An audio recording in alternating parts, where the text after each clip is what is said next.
M I audible? Yes,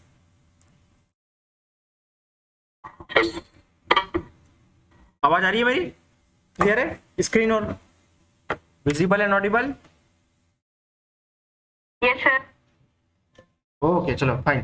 तो अभी हम पढ़ेंगे मैनेजमेंट। और मैंने तो वो लगाया नहीं, पेड अनपेड।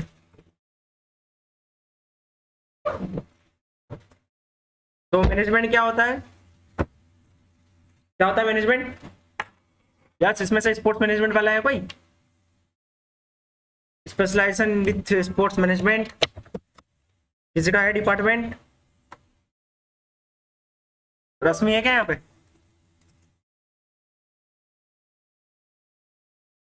चलो। यस सर, मेरा मेरा था स्पोर्ट्स हाँ अभी नहीं है। Management department. ओके हाँ ओके मेरा था। Okay fine. तो कुछ इसमें एडिशनल ऐड करना हो तो आप ऐड कर सकते हो, ठीक है? Yes sir. हाँ। तो मैनेजमेंट क्या होता आपको है? पता था यस, हाँ पता था ना। मैंने कहा आपको पता था। हाँ। ठीक है। Management is getting things done through others.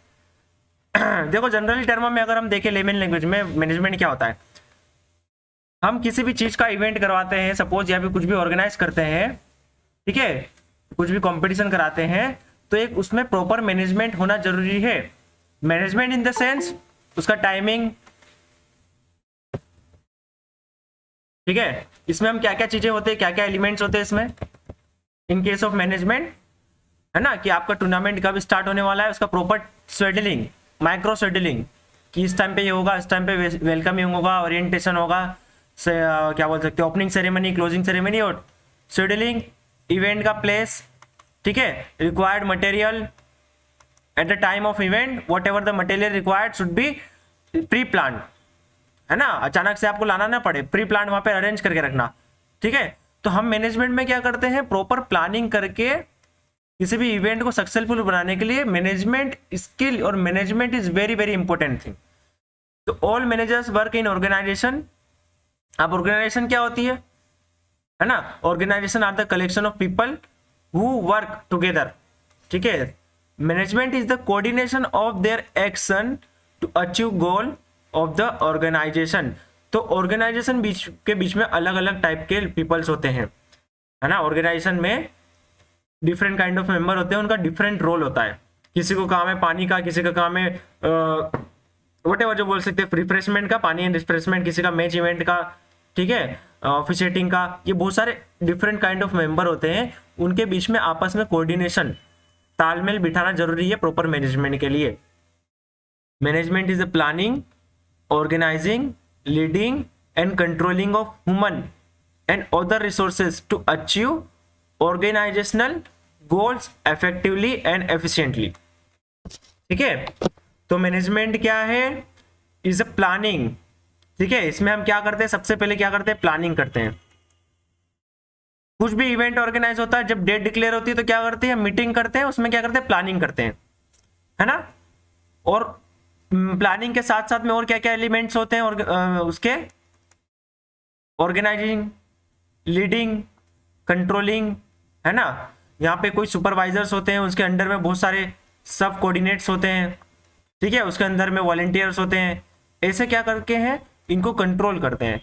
किसी एक आपने क्या करा मैनेजमेंट में, पूरा एक इवेंट है, उसमें हर अलग अलग इवेंट के मेन हमने क्या बना दिए, हेड बना दिए, सुपरवाइजर्स बना दिए, हेड बना दिए, ये संभालेगा रिफ्रेशमेंट का, ये संभालेगा वेल गेस्ट का, ओपनिंग सेरेमनी, क्लोजिंग सेरेमनी का, ट्रॉफी अलॉटमेंट और इसका जो भी है, ठीक है, ऑफिशिएटिंग वर्क, ठीक है, operational work, food and lodging का वर्क। तो इसके अंडर में फर्दर इन्होंने अलग से असाइन करके रखे होते हैं अपने अपने कोऑर्डिनेटर्स, ऐसा। तो इनको कंट्रोल करना ये एक मैनेजमेंट का पार्ट है, ठीक है, ताकि एक गोल को हम इफेक्टिवली और इफिशिएंटली अचीव कर सकें और जो भी अवेलेबल रिसोर्सेज का इस्तेमाल कर सके। तो किसी भी इवेंट को स्मूथ बनाने के लिए किसी भी इवेंट को, गेम को, टूर्नामेंट को, फंक्शन को स्मूथ बनाने के लिए मैनेजमेंट एक इंपॉर्टेंट रोल प्ले करता है। तो ये था एक जनरल सा, वेरी जनरल सा कॉन्सेप्ट, है ना। अब ये देखते हैं ऑथर्स के हिसाब से, ठीक है, ऑथर्स के हिसाब से वो क्या कहते हैं मैनेजमेंट के बारे में। फादर कौन है इसका, ये वो सारी चीजें बेस्ड ऑन दिस लिटरेचर। इसके क्या क्या एलिमेंट्स हो सकते हैं, man, money, market, machine, material, minute, ठीक है, M M M M M, this are the just written here कि दिस आर द एलिमेंट्स, है ना।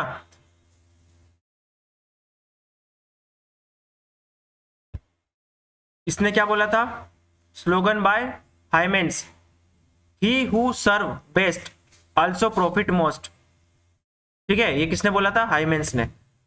फादर ऑफ साइंटिफिक मैनेजमेंट कौन है, Taylor, father of scientific management. उसके हिसाब से क्या है, if a work is analyze scientifically it will be possible to find one of the best way to do it. अगर हम किसी भी काम को साइंटिफिकली करें, अब इसको father of management, scientific management बोला, मतलब ये साइंस लगाता है, मैनेजमेंट करने में साइंस लगाता है। तो इसका कहने का मतलब ये है कि किसी भी काम को हम साइंटिफिकली करें, किसी भी काम को हम साइंटिफिकली एनालाइज करें, तो हम ढूंढेंगे सबसे बेस्ट तरीका उसको करने का, ठीक है, साइंटिफिकली करें तो सबसे बेस्ट तरीका ढूंढेगा, मिलेगा उसको करने के लिए, है ना। जैसे आपके पास क्या हुआ, आपके पास बहुत सारी टीम्स आ गई, 100 टीम आ गई, अब उसको डायरेक्टली आप बिना कोई मेथड लगाए, फार्मूला लगाए, आप क्या फिक्चर अरेंज कर सकते हो, क्या बाय दे सकते हो, क्या नहीं दे सकते हो। आपको यहाँ पे फॉर्मूला वगैरह एक प्रोसेस को, स्टेप्स को फॉलो करना पड़ेगा ताकि ये आसान हो सकेगा। वरना आप क्या डायरेक्टली इनमें से रेंडमली किसी 2 टीम को उठा लिया, मैच करा दिया, फिर 2 टीम को उठा लिया, मैच कर दिया, ऐसा नहीं हो सकता। You have to follow some process. तो साइंटिफिकली अगर किसी चीज को एनालाइज करें तो वो आसान हो जाएगा। इसने क्या बोला था, scientific management is art of knowing exactly what you want your man to do, ठीक है, जिसर भाई ये याद रख लो, आर्ट ऑफ नोइंग एग्जैक्टली, ठीक है, टेलर के हिसाब से। तो साइंटिफिक मैनेजमेंट का फादर कौन था, टेलर, ठीक है। डरकर क्या ने बोला, डरकर ने, ड्रूकेर्स ने, कि cost of scientific management is the organize study of work, ठीक है, cost of scientific management is the organize study of work. ये डेफिनेशन है, ये कंप्लीट नहीं होगी, पर आपको इतना ही याद रखना है, ये बड़ी बड़ी डेफिनेशन याद रखने की जरूरत नहीं है, जो की पॉइंट याद रखो, ठीक है, क्योंकि पूरा याद रखोगे डेफिनेशन तो भूल जाओगे, है ना। तो इसका की पॉइंट है जो दूसरी डेफिनेशन से वेरी करता है, ठीक है। तो डरकर ने क्या बोला था कि organize study of work. Henri Fayol, इसको क्या बोलते हैं, father of management principal.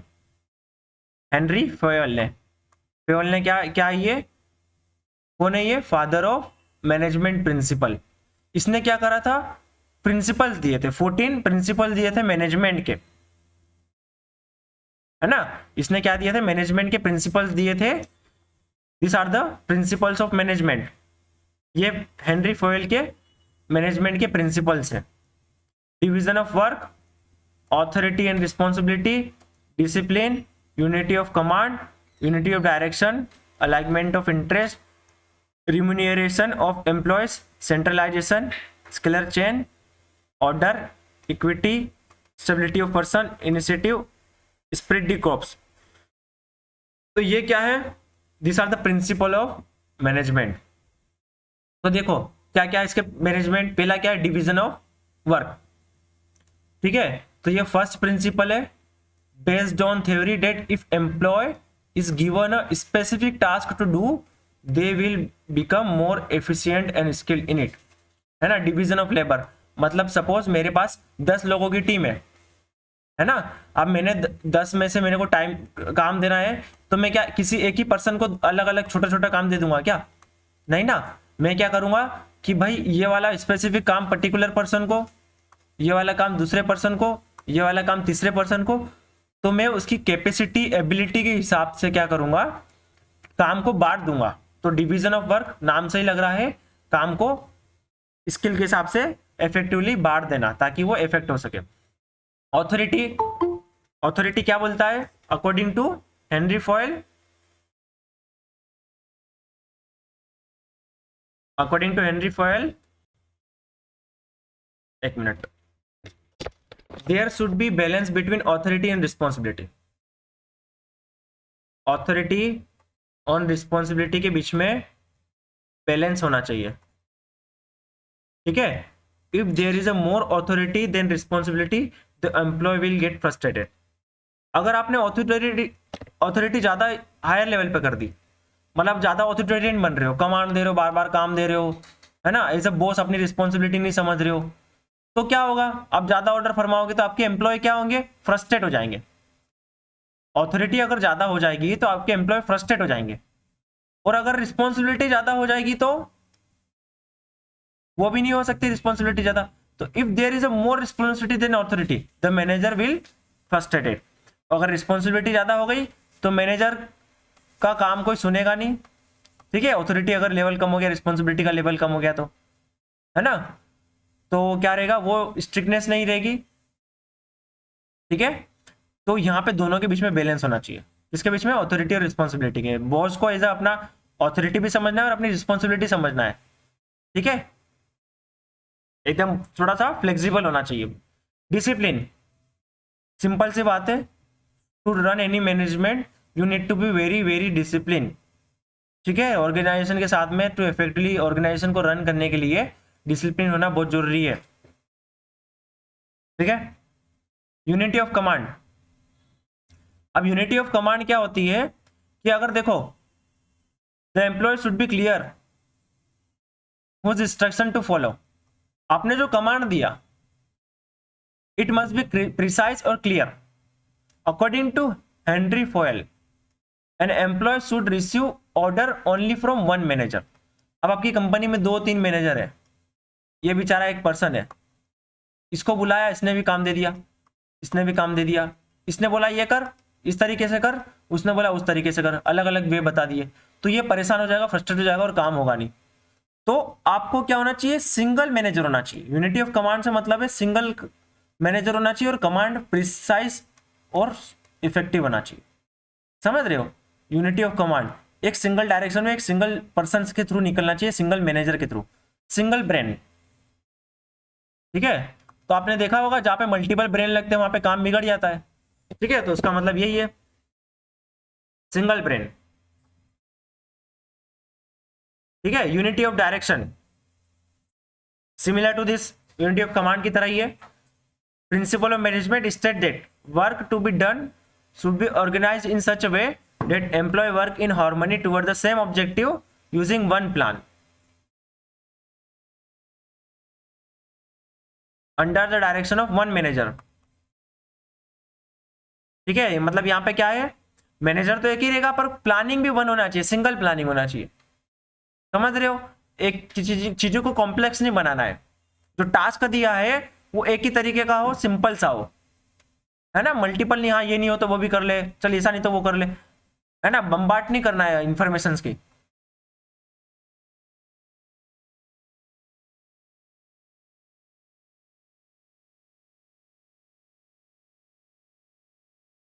The different activity can be broken down into different sub managers, but they should work all together to a common goal under direction of one person, समझ रहे हो, in charge of whole thing, ठीक है। ये unity of direction है ना। Suppose एक manager है, इसने सब कोऑर्डिनेट बना दिए 2-3, अब ये अलग से कुछ बोल रहा है और ये अलग से कुछ बोल रहा है इसको, ठीक है। तो इनका जो प्लानिंग होना चाहिए वो एक सिंगल प्लान होना चाहिए, सिंगल गोल होना चाहिए, कॉमन गोल होना चाहिए, सिंगल टास्क होना चाहिए, है ना। जो हेड ने कुछ बोल दिया, सीईओ ने वो कुछ बोल दिया, ठीक है। नेक्स्ट है collective interest over the interest of individual interest. अब यहाँ पे जो काम करना है वो किसी एक पर्टिकुलर पर्सन के लिए नहीं सोचना है, एक कलेक्टिव इंटरेस्ट होना चाहिए, ग्रुप के लिए सोचना है हमें, है ना। अब मैं मैनेजर हूँ, मैंने मेरे फेवरेबल सेल्फ क्या बोल सकते हैं, सेल्फिश होके मैं कुछ काम कर रहा हूँ कि ये मेरे लिए अच्छा होगा, दूसरों के लिए अच्छा नहीं होगा। तो यहाँ पे क्या होना चाहिए, कलेक्टिव ग्रुप के बारे में सोचना है। रिम्यूनरेशन मतलब इसके हिसाब से क्या है कि जो काम करते हैं उसके हिसाब से उसको प्रॉपर मनी और अवार्ड मिलना चाहिए, पेड फेयर। ये प्रिंसिपल क्या है, सपोज मैं एज ए एम्प्लॉय हूँ, ठीक है, मैं बहुत ज्यादा काम कर रहा हूँ, मेहनत कर रहा हूँ, और मेरी सैलरी है सिर्फ 50,000 रुपीज, ठीक है। तो एम्प्लॉय से जितना काम करा रहे उतना उसे पे करना जरूरी है, वरना प्रोडक्टिव नहीं होगा काम, इफेक्टिव काम नहीं होगा। समझ गए?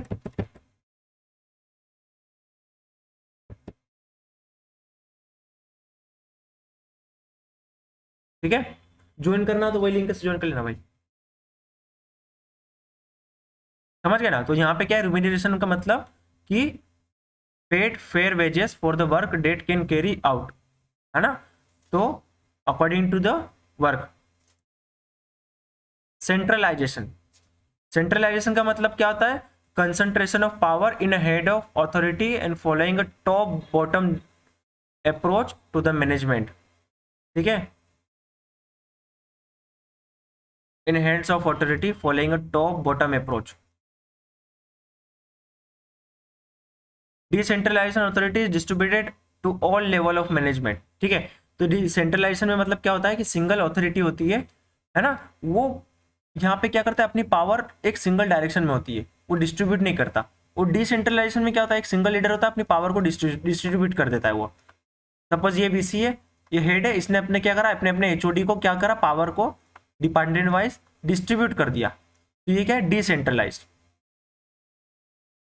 है ना। और सेंट्रलाइज में क्या होता है कि पावर सिर्फ किसके हाथ में है, लीडर के पास में, जो भी आएगा सब लीडर के पास ही आएगा डायरेक्टली, है ना। और इसने क्या करा, अगर किसी को प्रॉब्लम है तो क्या करेंगे, अपने अपने कंसर्न डिपार्टमेंट के पास जाएंगे, ना कि ये जो मेन लीडर के पास जाएंगे सब। समझ रहे हो डिसेंट्रलाइज और सेंट्रलाइज के डिफरेंस? क्लियर है? Yes. In modern context no organization can be completely centralize और डिसेंट्रलाइज, ठीक है। To use effectively today there should be balance between centralization and decentralization. The degree to which balance is achieved will differ organization to organization, ठीक है। तो centralisation का और decentralisation का मतलब समझ में आया आपको?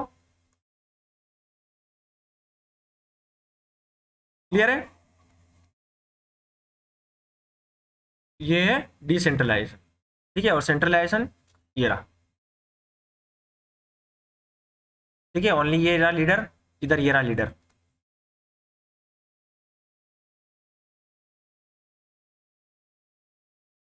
नेक्स्ट है स्केलर चेन।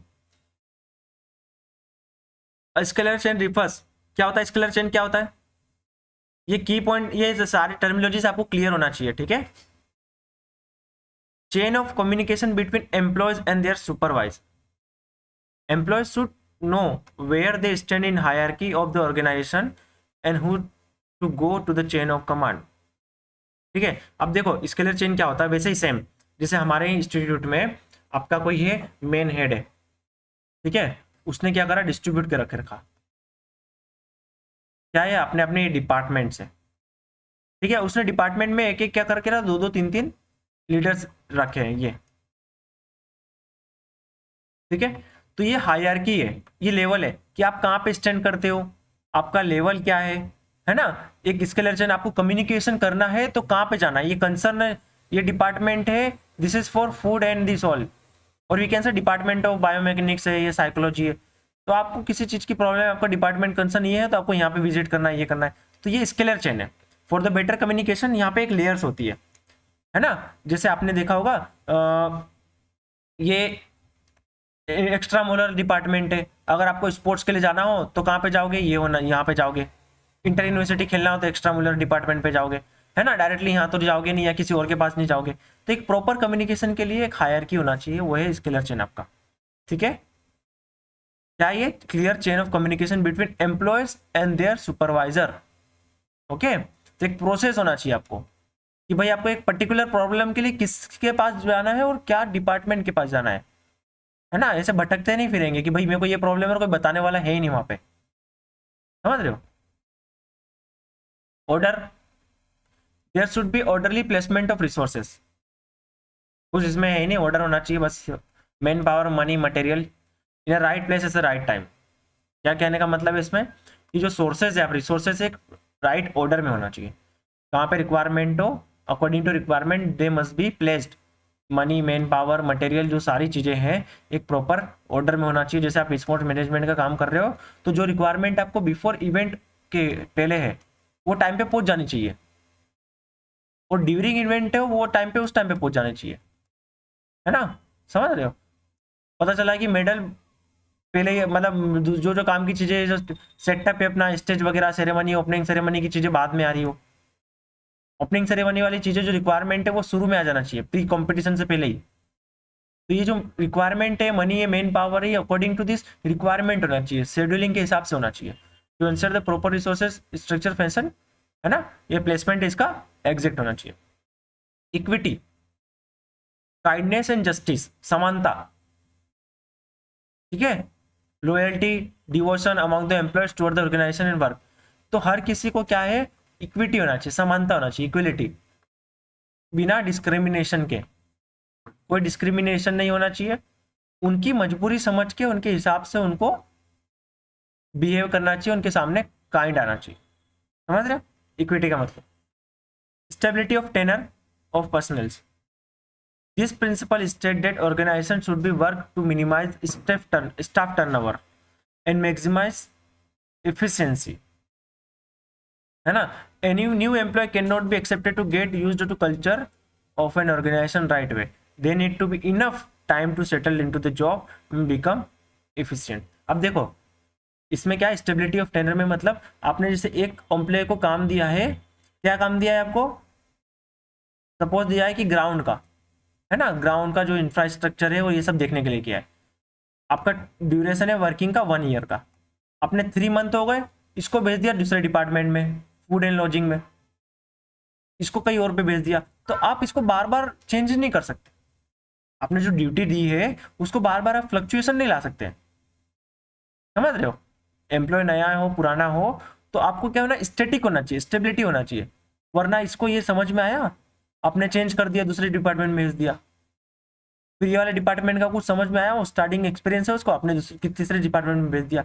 तो ऐसे बार बार एम्प्लॉय में जो ड्यूटी दे रहे हो उसको बार बार चेंजेस नहीं करना है आपको, ठीक है? स्टेटिक रहना है, स्टेबिलिटी रहना, बना के रखना है। समझ रहे हो? ये स्टेबिलिटी ऑफ टेनर। क्लियर है? यस। Yes sir. इनिशिएटिव, है ना, एम्प्लॉयज को एनकरेज करना है कि अपने हिसाब से इनिशिएटिव ले और क्रिएटिव रहे। सपोज कुछ मीटिंग वीटिंग हो रही है तो ऐसा नहीं कि एक बॉस है वही बोल रहा है सब कुछ और बाकी सब सुन रहे हैं यहाँ पे बैठ के। They can just bring your own ideas और इनिशिएटिव ले सकते हैं, ठीक है, और उसको क्या करना है, रिस्पेक्ट करना है दूसरे के जॉब, जो भी इनिशिएटिव ले रहा है, बस इतना कुछ नहीं है ना। स्प्रिट दी क्रॉप्स, इसका मतलब होता है टीम स्पिरिट। तो हेनरी फॉयल के प्रिंसिपल में क्या है कि management should be strive for unity, morale and cooperation among the employ. तो स्प्रिट दी क्रॉप्स मतलब यूनिटी, ठीक है, आपस में क्या होना चाहिए, तालमेल, यूनिटी, कोऑर्डिनेशन होना चाहिए, ठीक है। तो ये थे हमारे प्रिंसिपल्स। क्लियर है सारे प्रिंसिपल्स? 14 प्रिंसिपल्स है जो कि हेनरी फॉयल ने दिए थे मैनेजमेंट के, and that is very important for you. Is it clear? ऐसा कोई सा पॉइंट है जो समझ में नहीं आया हो? Esprit de corps, stability of personnel, equity, order, scalar chain, centralisation, remuneration.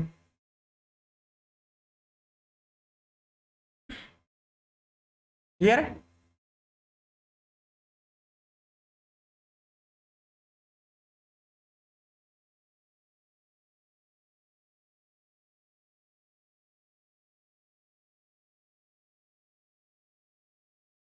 Peter Drucker कौन है? मैनेजमेंट गुरु। मैनेजमेंट गुरु किसको बोलते हैं? पीटर ड्रकर, ठीक है।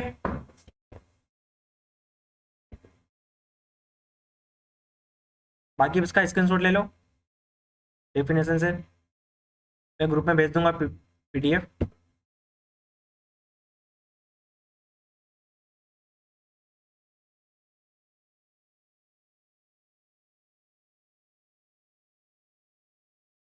ये काम का नहीं है। हाँ, तो मैनेजमेंट क्या है? मल्टी डिसिप्लिनरी है। ठीक है, मैनेजमेंट क्या है? डायनामिक है।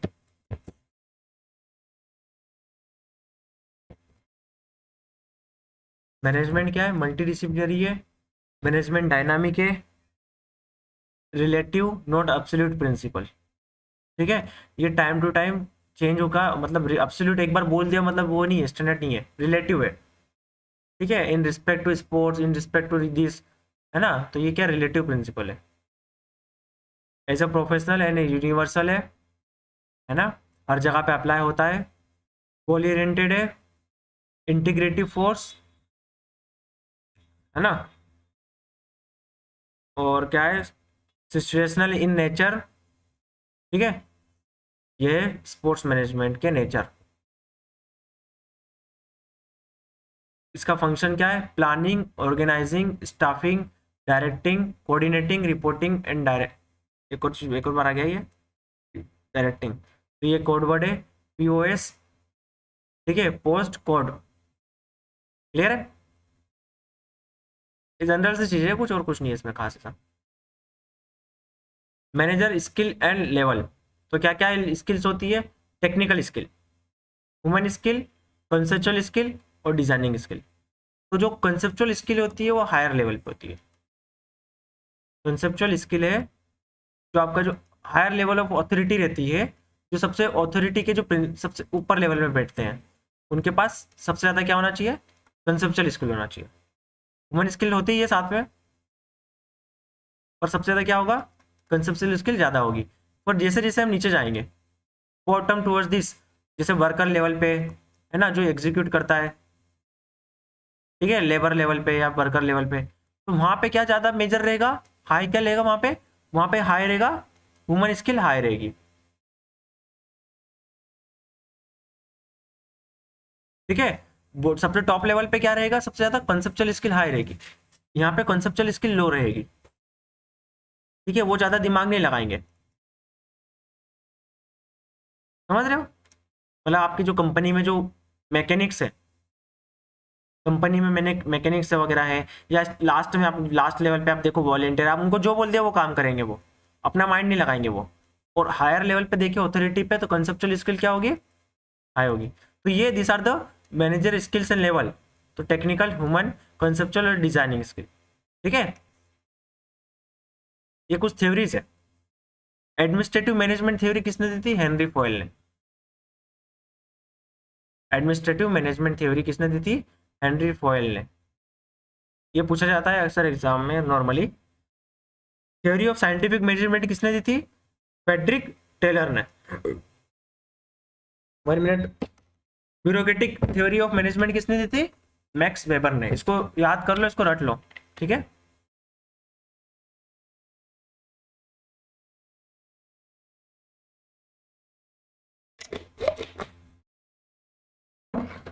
इसको मैं भेज दूंगा ग्रुप में PPT video. Behaviour management theory किसने दी थी? एल्टन मायो ने। सिस्टम थ्योरी, लुडविग वैन वन। Contingency management theory, Fred Fiedler. एक एक करके पढ़ते हैं, अभी आएगा थ्योरीज का। ये कोई सा और सब्जेक्ट आ गया, इसका स्क्रीनशॉट ले सकते हो।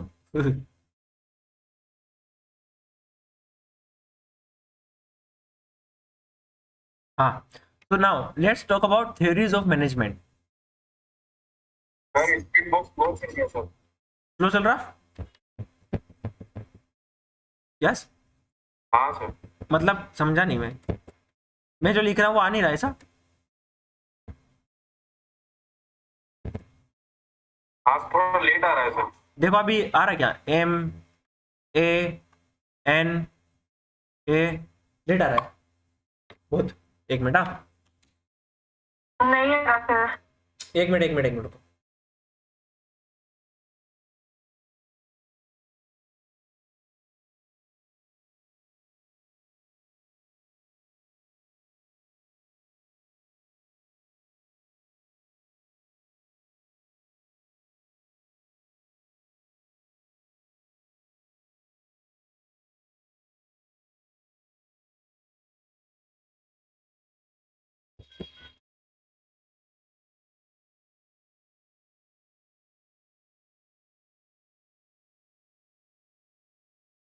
मैं एक मिनट रिज्वाइन कर रहा है, एक मिनट रुक जा।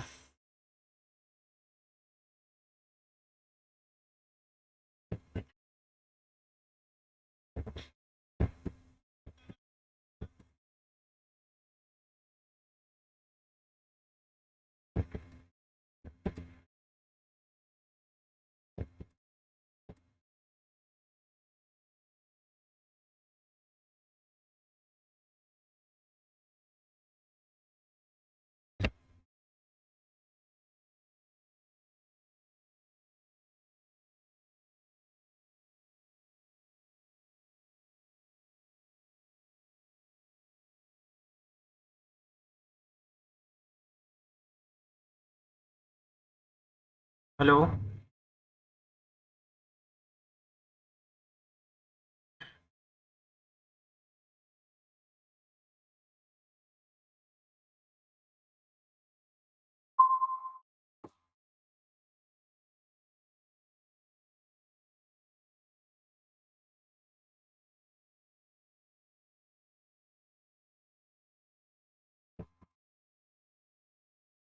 हेलो, स्क्रीन दिख रही है अभी? Yes sir. MAN अभी आ रहा है या लेट आ रहा है अभी? आता है सर। ठीक है ठीक है, चलो थ्योरीज ऑफ मैनेजमेंट। सबसे पहले थ्योरी ऑफ साइंटिफिक मैनेजमेंट किसने दी थी? फ्रेडरिक टेलर ने। आपको ये जरूर याद रखना है किसने कौन सी थ्योरी दी थी, समझ रहे हो? ये आपको ये याद रखना है जरूरी कि किसने कौन सी थ्योरी दी थी। तो थ्योरी ऑफ साइंटिफिक मैनेजमेंट किसने दी थी? फ्रेडरिक टेलर ने। इस थ्योरी के हिसाब से क्या है, सिंपल सी चीजें हैं, कुछ ज्यादा कॉम्प्लेक्स बात नहीं है कि जो जितना काम करता है उसको उस हिसाब से इतने पैसे मिलने चाहिए। हमारा एम्प्लॉय दो है, एक एक्स है और एक वाई है, ठीक है? ये बहुत ज्यादा काम करता है, मेहनत से काम करता है। हमने सैलरी कितनी रखी है? चलो बेसिक सैलरी रखी है 10,000 सपोज बाय चांस। ये बहुत ज्यादा काम करता है, एक्स्ट्रा काम करता है, अच्छी पूरे ईमानदारी से काम करता है, प्रोडक्टिव इफेक्टिव काम करता है, तो इसकी सैलरी हम दे सकते हैं इसको 12,000। ये मकरा मारता है, एकदम काम चोरी करता है, इसको दे देंगे हम 8,000 रुपीज। तो सैलरी फेयर डे पे फॉर फेयर डे वर्क। अगर आप एक्स्ट्रा काम कर रहे हो, अच्छा काम कर रहे हो, तो आपको सैलरी अच्छी मिलनी चाहिए, है ना? Conducting organisation activity as per the rules, standardised tool method trained personnels, ये सारी चीजें एडेप्ट करने हैं, है ना? आपको एक स्टैंडर्ड टूल इस्तेमाल करना है, एक स्मार्ट तरीके से क्या बोलना है, इंप्लीमेंट करना है, what ever the measurement skill. और जो क्या की पॉइंट है कि फेयर पे फेयर डे वर्क, है ना? अगर अच्छा काम कर रहे हो तो अच्छा पैसा मिलना चाहिए। डिफरेंशिएट पीस रेट सिस्टम, ठीक है? तो इसमें क्या है, अगर आप अच्छा काम कर रहे हो तो आपको एक्स्ट्रा मनी मिल सकता है, और अगर आप अच्छा काम नहीं कर रहे हो तो आपको कम मिलेगा, ठीक है? तो ये है साइंटिफिक मैनेजमेंट के अंदर। इसके 4 बेसिक प्रिंसिपल्स हैं। Time and motion study, teach train and develop the workman, teach train and develop the workman. जो अपने इसमें काम कर रहे हैं उनको क्या करना, डेवलप करना, उनके स्किल्स को बढ़ाना। Interest of the employer and employment, establish fair level of performance. तो ये कुछ प्रिंसिपल्स है इसके अंदर।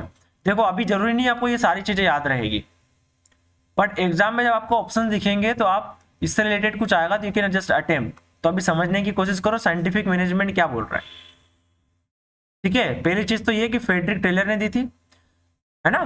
काम अगर जितना करोगे उसके हिसाब से आपको पैसा मिलेगा। फेयर काम करोगे तो उसके हिसाब से ज्यादा काम करोगे ज्यादा पैसा, कम काम करोगे तो कम मिलेगा, है ना? इसमें जो आपके जो ट्रेनर्स होते हैं उनको क्या करना है, डेवलप करना है, ट्रेन करना है, इसको स्किलफुल बनाना है। तभी तो आपका काम आउटपुट अच्छा होगा, कंपनी का प्रोडक्टिव अच्छा होगा या ऑर्गेनाइजेशन का, ठीक है? Administrative management theory, administrative management theory किसने दी थी? हेनरी फॉयल ने, ठीक है? इसके हिसाब से क्या है administrative theory of management theory?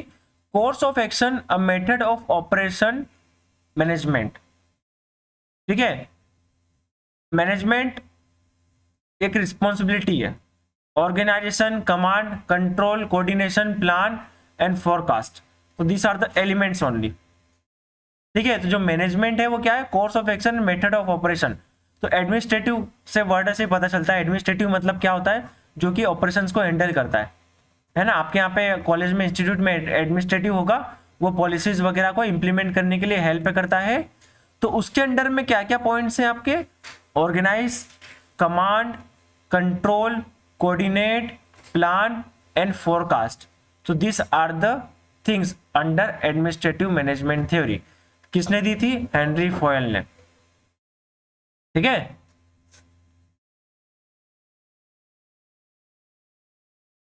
Bureaucratic theory of management, ये किसने दी थी? मैक्स वेबर ने। ये क्या है? सोशोलॉजिकल अप्रोच है। ये क्या है? सोशोलॉजिकल, मतलब मोर सोशोलॉजिकल। ठीक है, मतलब लोगों पे, रिलेशनशिप पे ज्यादा ध्यान देता है। Power induces obedience through forces और the threat of forces which individual to order and regulation. तो यहाँ पे क्या है? पावर का काम है। ब्यूरोक्रेटिक, हम ब्यूरोक्रेटिक बोलते है ना, जो भी आईएएस वगैरह ब्यूरोक्रेटिक ऑफिसर से पावर। तो पावर की वजह से क्या होगा यहाँ पे?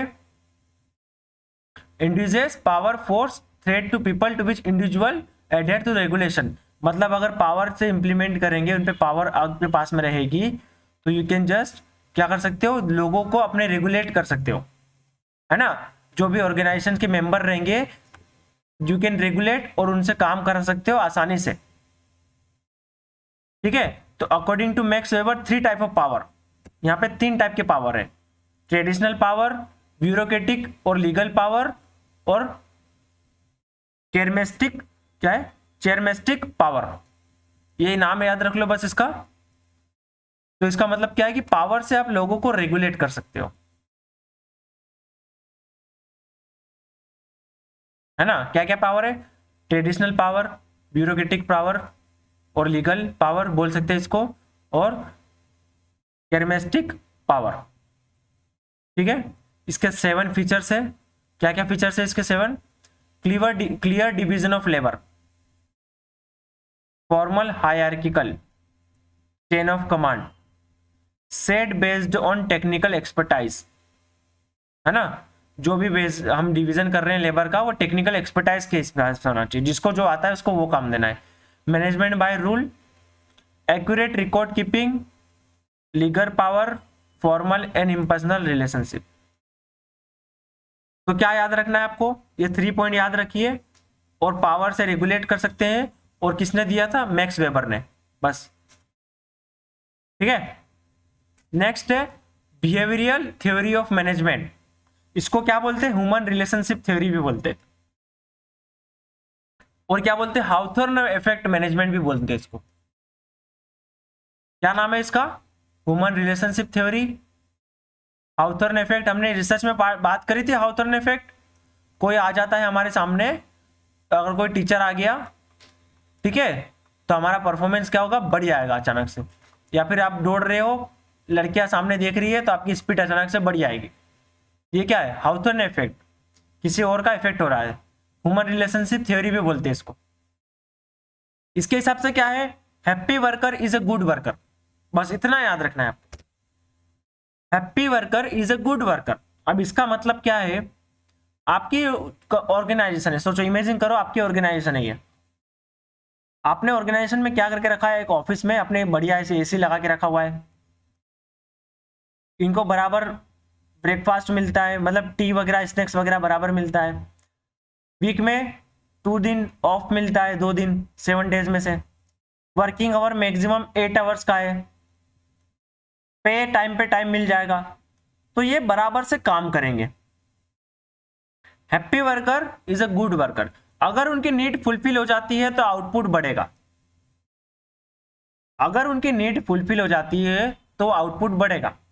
वर्किंग कंडीशन और अदर फैसिलिटीज उनका परफॉर्मेंस बढ़ाएगा। समझ गए? अगर वर्किंग कंडीशन अच्छी है तो उनका परफॉर्मेंस बढ़ेगा। आपने बेकार सा ऑफिस ले लिया, वहां पे न तो गर्मी लगती रहती है, वहां पे ढंग से कोई आपका इंफ्रास्ट्रक्चर है, फर्नीचर कोई ढंग का नहीं है, ठीक है, और कुछ नहीं मिल रहा है आपको, दिन में 10-10 घंटे काम करवा रहे हैं, तो वो थक जाएंगे हर, ठीक है, और इफेक्टिवली काम नहीं करेंगे। तो बस इतना सा है बिहेवियर थ्योरी ऑफ मैनेजमेंट। तो बिहेवियर को समझना है, रिलेशनशिप को, ह्यूमन बीइंग को समझना है, और उनकी रिस्पेक्ट करना है, और यहाँ पे काम करने के लिए उनका एक सेटअप करके देना है। समझ रहे हो? इतना सा आपको याद रखना है। Happy worker is a good worker. अब हैप्पी कब होगा वर्कर, उनकी फुलफिल करेंगे नीड को, ठीक है, क्लियर है। और क्या है, दो इसके टू एलिमेंट्स बोल सकते हैं इसको, पीपल आर नॉट रेशनल और economic beings assume by classical theorist. तो यहाँ पे सिर्फ only money is not only important, social interaction is also important, people work well if they feel valued, है ना। इसके अकॉर्डिंग ये भी है। हैप्पी एक और किस तरीके से बना सकते हो, जैसे आपका जो बॉस है, जो लीडर है, वो आपसे अच्छे से बात करता है, रिस्पेक्टफुली बात करता है, आपके ऑफिस में एक अच्छा सा इन्वायरमेंट है, तो पीपल अच्छे से काम करेंगे। उसकी दूसरी जगह अगर बॉस डांट रहा है, इंसल्ट कर रहा है एकदम, ठीक है, अच्छे से रिस्पेक्ट नहीं कर रहा है, सबके सामने कुछ तो भी बोल रहा है, आपकी वैल्यू नहीं कर रहा है, तो काम अच्छे से नहीं करेंगे। ये इतना समझते हैं, हैप्पी वर्कर गुड वर्कर, ठीक है। तो ये क्या था, बिहेवियरल, किसने दिया था, एल्टन मेयो ने। नेक्स्ट है सिस्टमेटिक थ्योरी, सिस्टम थ्योरी, इसको जनरल सिस्टम थ्योरी भी बोला है, जीएसटी।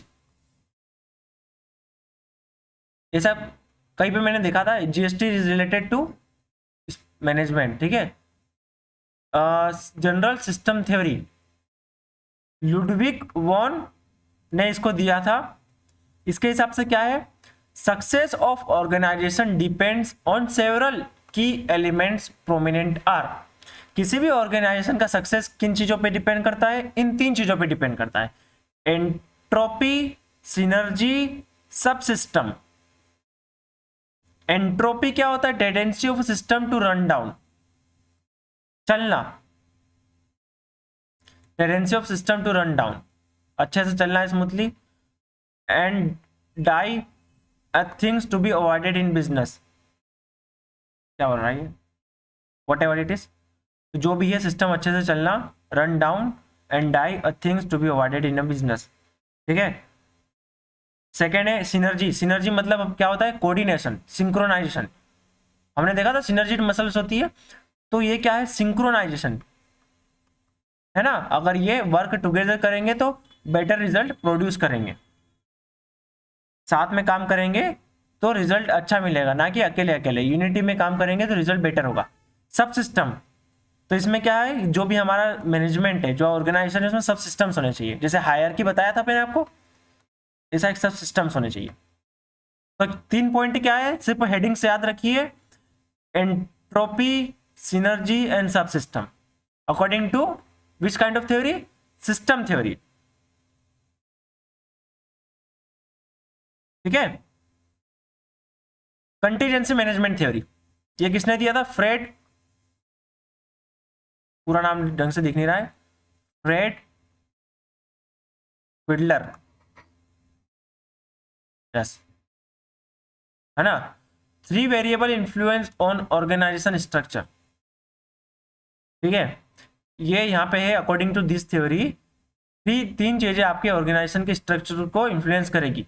पहला क्या है, साइज ऑफ ऑर्गेनाइजेशन,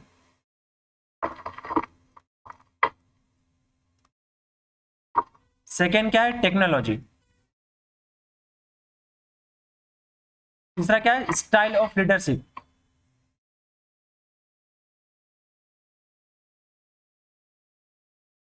ठीक है। ये 3 चीजें आपके ऑर्गेनाइजेशन के स्ट्रक्चर को डिसाइड करती है, इन्फ्लुएंस करती है। No one specific technology, leadership style, according to situation, primary component, LPC list, preferred coworkers scale. ये कुछ काम नहीं है, बस इन 3 चीजों को याद रखो। ये किसने दिया था, फ्रेड फिडलर ने, ठीक है। Only remember this 3 point. और contingency management theory, size of organisation, technology, type of leaders. Classical management theory, classical management theory इस पे फोकस कर रहा है, economic of the employees,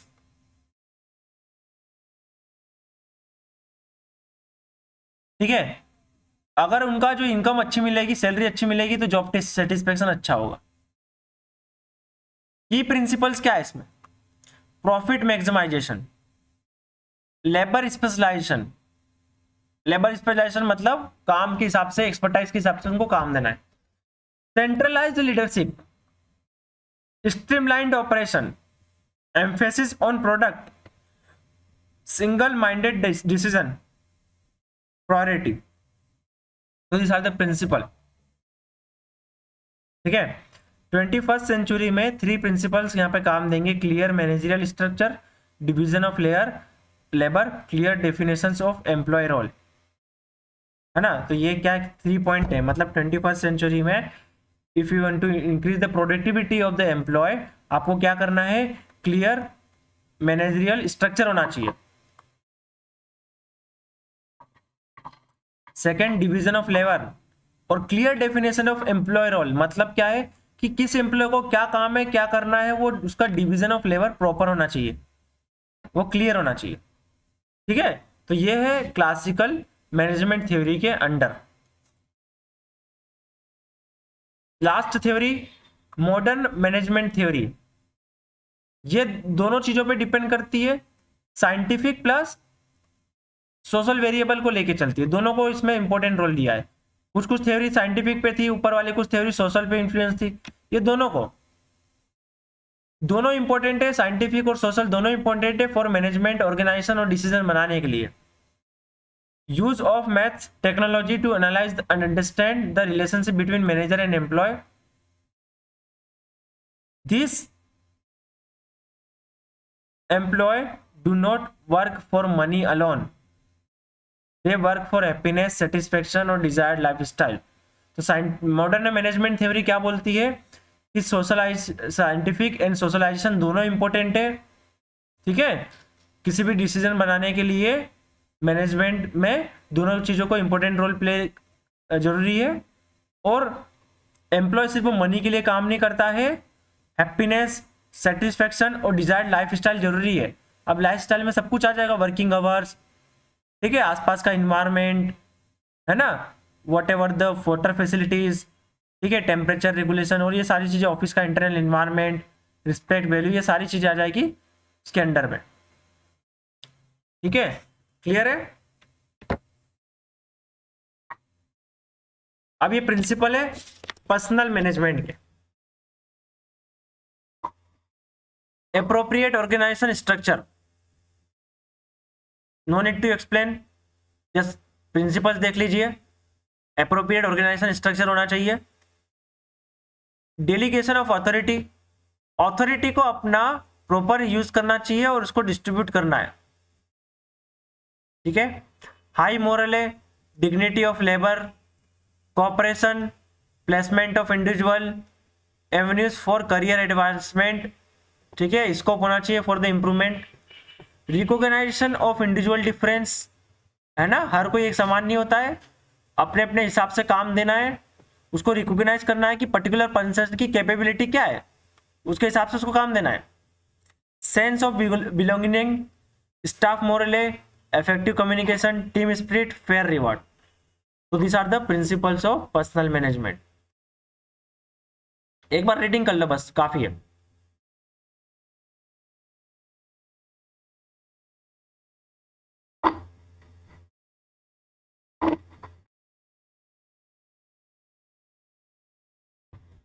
self एप्रिसियल क्या होता है? सेल्फ इवेल्युएशन एंड असेसमेंट, खुद का आकलन करना, खुद का मूल्यांकन करना, खुद का असेसमेंट करना, खुद का टेस्ट लेना, यही होता है सेल्फ एप्रिसियल। ठीक है, यह है प्रिंसिपल ऑफ फाइनेंशियल मैनेजमेंट। क्या क्या प्रिंसिपल्स है? फाइनेंशियल मैनेजमेंट तो पता ही है आपको, पढ़ने की जरूरत नहीं। आपका इकोनॉमिक कंडीशन को, आपकी जो मनी को कैसे मैनेज करोगे, कहाँ पे इन्वेस्ट करोगे, कहाँ पे आउटपुट करोगे, कहाँ एक्सपेंस करोगे, सैलरी वगैरह, ऑल दिस। ठीक है, organisation your finance, spend less than you earn, put your money to the work, continuously educate yourself, limit debt to income, producing assets, understand risk, diversification is not just for investment। इसको लिखने की जरूरत नहीं है, इसको ये बस reading कर लो, ये जनरल से चीजें हैं। Pay attention to the test, access, plan for unexpected. ठीक है, जनरल से चीजें सारी, कुछ कॉन्सेप्ट नहीं है इसमें, बस एक बार गो थ्रू कर लो। स्कोप ऑफ फाइनेंशियल मैनेजमेंट क्या क्या है? Scope, financial planning, securing capital funds, financial supervision, financial control, decision, annual financial statement, performance. ठीक है। सोर्सेस ऑफ फंड रेजिंग क्या है? Special event fund raising, commercial sponsorship.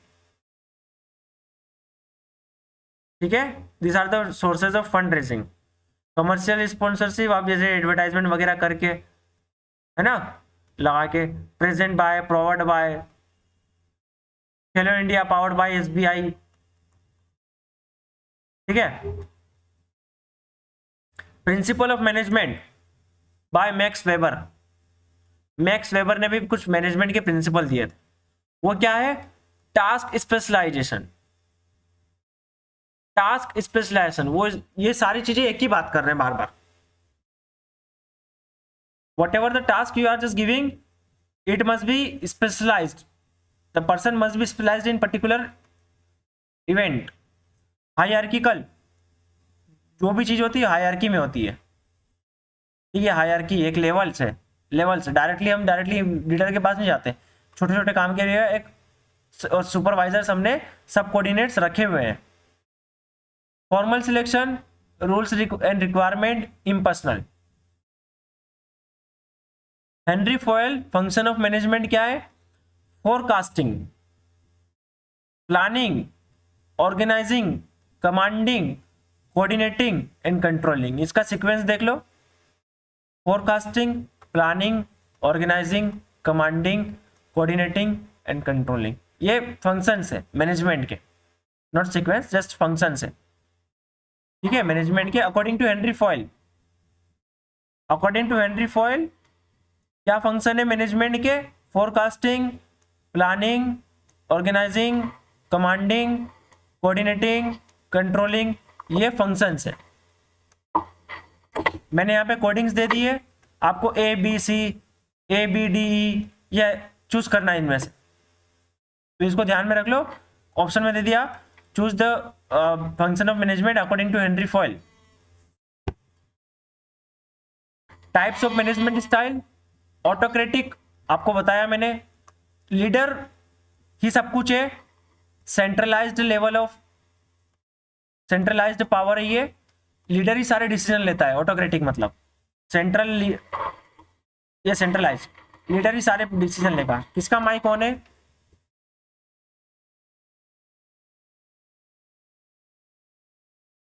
Anil train में बैठा है क्या?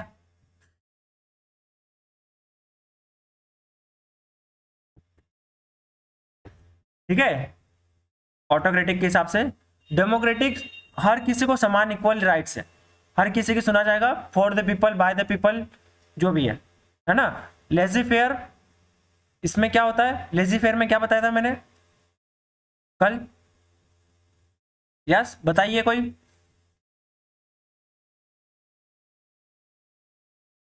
भूल गए क्या इतनी जल्दी? यस, लेजी फेयर में क्या बताया था मैंने?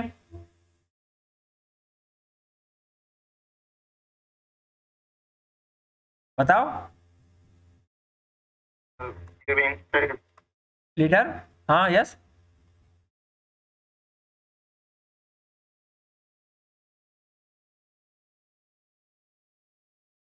लीडर क्या हो जाता? डिसेंट्रलाइज, हाँ, leader, decentralise all the, yes, ठीक है, डिसेंट्रलाइज्ड है लेजी फेयर। मतलब वो लीडर कुछ नहीं बोलता, लीडर छोड़ देता है अपने कोऑर्डिनेट्स के ऊपर, तुम हमारे हिसाब से डिसीजन ले सकते हो। लीडर इंटरफेयर नहीं करेगा बीच बीच में। ये एचओडी है सारे अपने अपने डिपार्टमेंट के, और ये लीडर है मेन। इन्होंने क्या करा? एचओडीज को बोल दिया तुम अपने हिसाब से देख लो। ये क्या? लेजी फेयर है, डिसेंट्रलाइज्ड, अपनी पावर को डिसेंट्रलाइज कर दिया है, ये सेंट्रलाइज से बांट दिया है। ठीक है, लेजी फेयर में।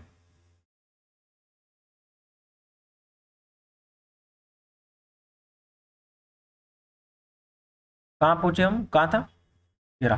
Personal management include. अब पर्सनल मैनेजमेंट क्या होता है? लोगों का management, conflict resolution, self appraisal, communication skills, time management, skill administration and principle. तो देखो ये क्या है? Personal management, you are just doing, जैसे एचआर वगैरह होते हैं, क्या करते हैं? लोगों का मैनेजमेंट करके, किसको कहाँ पे कौन सी ड्यूटी देना है, ठीक है, Rasmi, can you elaborate this personal management?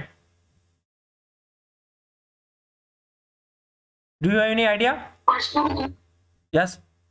Personal management मतलब कि खुद को एक कैपेबल बनाना चीजों को लेके, लाइक आपने यहाँ पे लिखा भी है टाइम मैनेजमेंट में कम्युनिकेशन स्किल्स वगैरह हाँ। करना, अपनी फिजिकल फिटनेस हो गया, ये भी पर्सनल मैनेजमेंट में आ जाएगा। फिजिकल फिटनेस वगैरह, खुद पे वर्क करना, आप अपना चीजें कैसे मैनेज कर रहे हो, ये सब चीजें पर्सनल मैनेजमेंट में भी आ जाता है।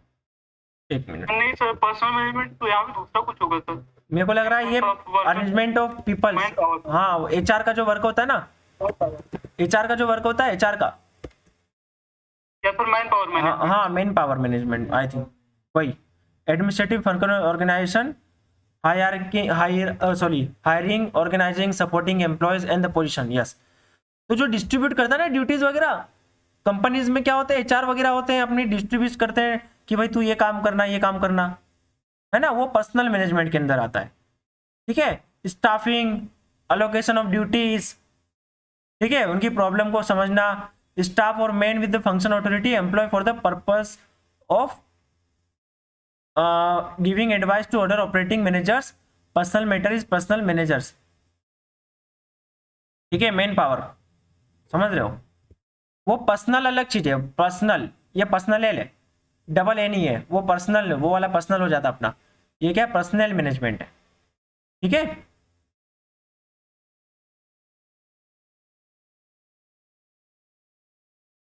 हाँ,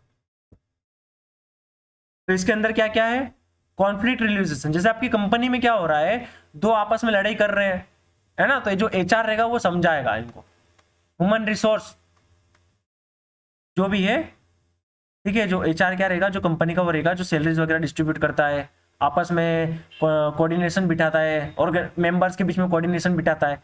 तो कॉन्फ्लिक्ट रिजोल्यूशन जैसे कुछ भी हुआ टाइमिंग से रिलेटेड ये करके, तो उसको सॉल्व करेगा। सेल्फ एप्रिसियल, है ना, असेसमेंट करेगा कोई काम कर रहा है या नहीं कर रहा। ठीक है, तो एक लीडर क्या करता है, एचआर को अपॉइंट करके रखता है, तो वो इन सब चीज़ों का जो दूसरे काम कर रहे हैं उनको कंट्रोल करके रखता है, दूसरे स्टाफ्स को, एचआर। ठीक है, इसके अंडर में वो आता है। Communication skill, management skill of administration, है ना, तो ये सारे काम है पर्सनल मैनेजमेंट। ठीक है, नेक्स्ट है बजट। बजट क्या होता है, एक प्लान्ड आउटपुट, वो मेक मनी का प्लान होता है आपके पास। फाइनेंस क्या होता है, फाइनेंशियल प्लानिंग, आपके पास में इतना बजट है, उसको इसके अंदर में अपने आप को डिस्ट्रीब्यूट करना है कि for this, it is for this opening ceremony के लिए इतना पैसा है, इसके लिए इतना पैसा है। तो आप इसको क्या करते हो, identify source of income, current and future expenses, individual and finance management. तो whatever the financial management, ये सारा आता है बजटिंग के अंदर। Primary aim of budget planning is to ensure saving after allocation of spendings, है ना। आप कोई इवेंट ऑर्गेनाइज कर रहे हो, आपके पास 5 करोड़ रुपए हैं, आपने ऐसा बजट करा कि आपके स्टार्टिंग में 6 करोड़ रुपए खत्म हो गए। ठीक है, तो आपको बजट को डिस्ट्रीब्यूट करना है, उसके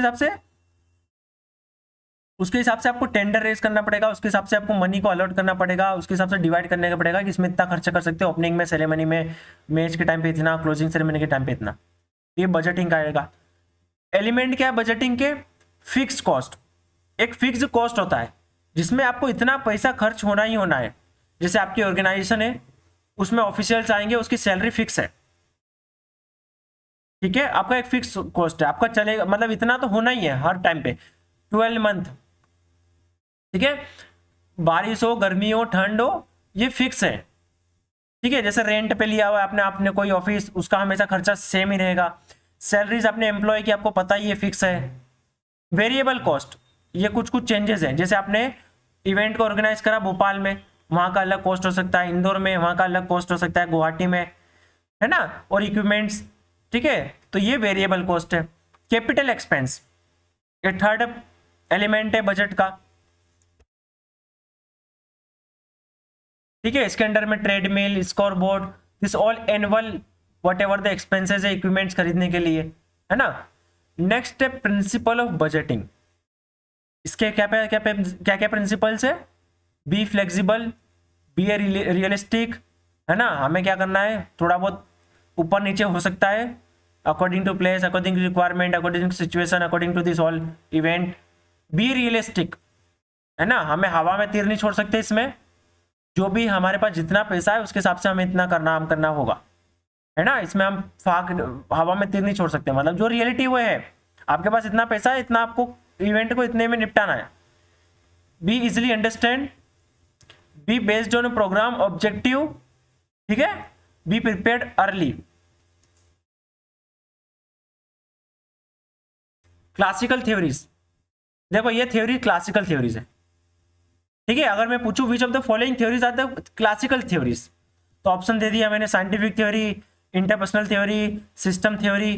तो इसमें से आप क्या क्या सिलेक्ट करोगे? साइंटिफिक थ्योरी, इसको लिख लो या फिर स्क्रीनशॉट ले लो। Bureaucratic theory, administrative management theory, ये क्या है? क्लासिकल थ्योरीज है, ठीक है, ये क्या है? क्लासिकल थ्योरीज है। बिहेवियरल थ्योरीज में क्या क्या आता है? हाउथर्न एक्सपेरिमेंट या फिर ह्यूमन रिलेशनशिप थ्योरी भी बोल सकते हैं इसको,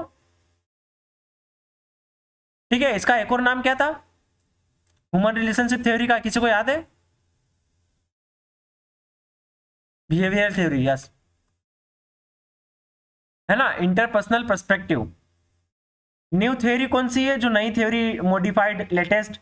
सिस्टम पर्सपेक्टिव, कंटीजेंसी थ्योरी, इनका नाम याद रख लो बस, contingency theory,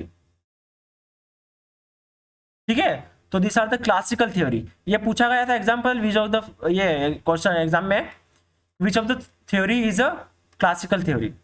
scientific theory, bureaucratic theory, administrative theory, ठीक है। ये तीनों आंसर है इसके, क्लियर है।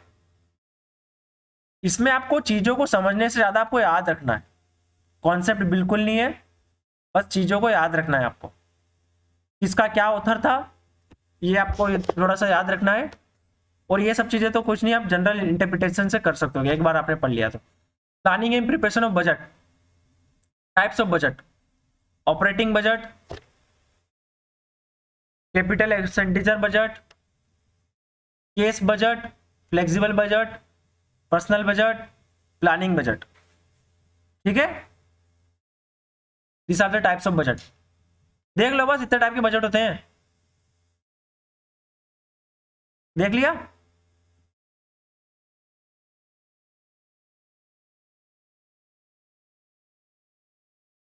ये बजट से भी आया था एक बार, ठीक है, types of budget, yes sir. है ना, क्वेश्चन आया था टाइप्स ऑफ बजट।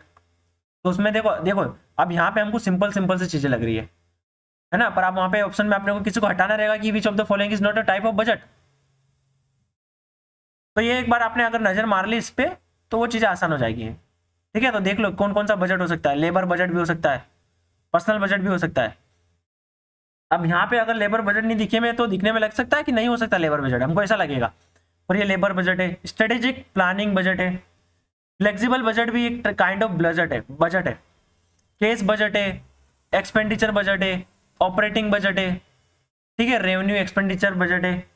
बस ऐसे ऐसे ऊपर ऊपर देख लो। क्लासिफिकेशन ऑफ बजट्स और भी है यहाँ पे, budgeting, incremental budget, open ended, fixed ceiling budget, programme budget, sunset budget. ये देखो, ये सनसेट एक नया नाम दिखा यहाँ पे, ठीक है। Flexible budget, roll over budget, ये नया नाम दिखा यहाँ पे, रोल ओवर बजट भी कोई सा बजट होता है। परफॉर्मेंस बजट, जीरो बजट, ये अब ये जीरो बजट क्या होता है भाई, पैसे नहीं है क्या? एक जीरो बजट भी नाम दिखा कुछ। सेल्स बजट, ठीक है। तो these are the different kinds of budget. Planning का बजट, बजट को कैसे प्लानिंग किया जाता है, ठीक है, बजट्स को। रेवेन्यू, कितना अर्निंग करते हैं हम, कहां से हमारा रेवेन्यू आता है, ठीक है।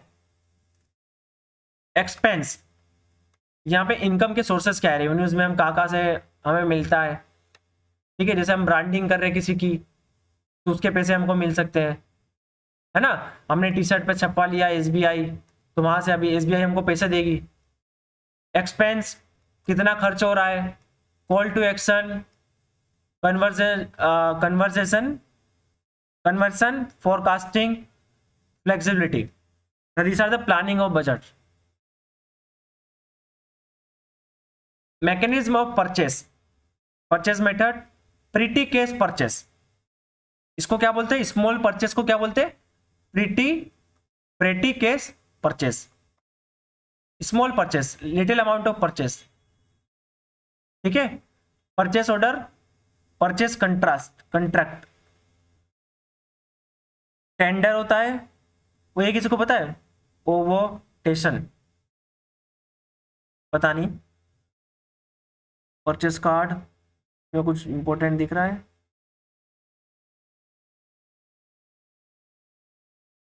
ये कॉमर्स आ गया पूरा, कुछ काम का नहीं ऊपर वाला। ऑडिट, ऑडिट क्या होता है, describe the examination verification of the companies financial record. आपने देखा पूरा जो फाइनेंशियल रिकॉर्ड होता है ईयर का, मतलब पूरा ऑडिट किया जाता है ना, कितना खर्चा हुआ, कितना पैसा है, कहाँ पे नेट प्रॉफिट क्या है, तो ये पूरा जो भी हिसाब किताब करना, मतलब सिंपल सी बात है, पूरा हिसाब किताब करना मतलब ऑडिट करना, ठीक है। तो टाइप्स क्या है, प्रोसेस ऑडिट है, प्रोडक्ट ऑडिट है, परफॉर्मेंस ऑडिट है, फॉलो अप ऑडिट है, सिस्टम ऑडिट है। तो this are the types of audit, clear है, this are the types of हिसाब किताब। Supervision, direction and control guidance, counselling, inspection, surveillance, oversight. तो सुपरविजन करना मतलब हम देखे से कुछ काम वाम चल रहा है हमारी कंपनी में, ठीक है, तो वहां पे आएंगे कुछ लेबरर काम कर रहे हैं, वर्कर्स काम कर रहे हैं, कार बना रहे हैं, तो एक सुपरवाइजर आएगा, वो क्या करेगा, ओवरलुक करेगा, है ना, कि काम सही से चल रहा है कि नहीं चल रहा है, अगर कुछ मिस्टेक होगी तो उसमें गाइड करेगा, डायरेक्ट करेगा, कंट्रोल करेगा, गाइड करेगा, काउंसलिंग करेगा, इंस्पेक्शन करता है वेदर डी आर डूइंग और नॉट, मकरा तो नहीं मार रहे, छुप तो नहीं रहे, टाइम पास तो नहीं कर रहे, काम चोरी तो नहीं कर रहे, सर्विलेंस, है ना, चुपके चुपके के भी देख सकता है, ठीक है, ओवरलुक, ओवरसाइट कर सकता है, लुक कर सकता है, दिस इज द सुपरविजन। इसका ऑब्जेक्टिव क्या है, promote communication, enhance motivation, evaluate performance, improve performance, एक आउटपुट मिले कंपनी को, ऑर्गेनाइजेशन को सही से, तो ये सुपरविजन है। तो ये है पूरा मैनेजमेंट, इससे बाहर कुछ ज्यादा पढ़ना नहीं है, बस यही है, कुछ कॉन्सेप्ट है नहीं, बस थ्योरीज याद रखो, उसके ऑथर्स याद रखो, ठीक है। ये मैनेजमेंट है, ये बजट वगैरह ये सब आप पढ़ना मत, आप फाइनेंस वगैरह ये सब, ठीक है। सिर्फ क्या पढ़ोगे एक बार, इसमें थ्योरीज पढ़ लो, प्रिंसिपल्स देख लो, कौन सी थ्योरी किसने दी है ये देख लो, बस क्लियर है। ये देखो, ये देख लेना, इसको याद कर लेना थोड़ा सा।